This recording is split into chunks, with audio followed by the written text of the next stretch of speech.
Barely 4 days to the November 17 governorship election in Kogi and Bayelsa State, the volatile political climate in Kogi State is playing out openly as candidates of the various political parties engage in last-minute campaign for votes.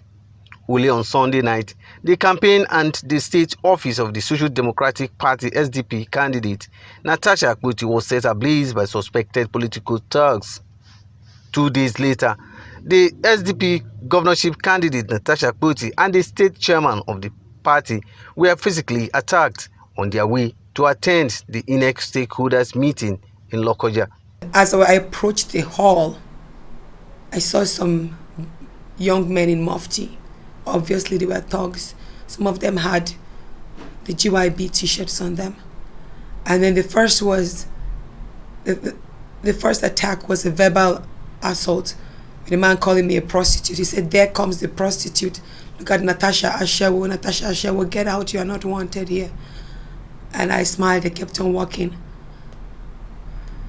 As I approached the entrance of the door, and one of the thugs pulled at my handbag, and a policeman next to me just shoved it off him. And then another behind came and pushed me to the floor. Let's say no to injustice. Let's say no to violence tendencies. We are peace-loving citizens. This should not be taking place in our country now. And as a rider to this, when the senatorial election, the National Assembly elections were held, a lot, my party in particular, we've been under series of intimidations. But the security agencies keep their eyes closed. For now, the leadership of the Social Democratic Party SDP and their governorship candidate Natasha Attacked are calling for postponement of the election, which they say is becoming a threat to the collective peace of the state. It's already bloody. There are people going missing in Kogi Central. That's the land where I'm from. They're just afraid of talking because the norm is that when one person is missing from your home and you complain, 2 more will go. That is it. That's why you don't see so many reports. But it's out there. Everybody's living in fear. We personally want to call for extension of these elections. So a lot of things will be put in place, especially an overhaul of the security apparatus in Kogi State.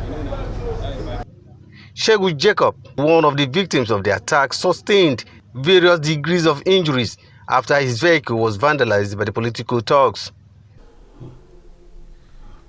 And you say you saw yourself in the midst of which people? APC, in the front of Idrinana Hotel. Okay. All right. Thank you. Yes, sir. Natasha Attacked, who was declared eligible for the election by the Federal High Court in Abuja, is currently one of the front runners in the November 16th governorship election in Kogi State. Has Akudi, AIT News, Abuja.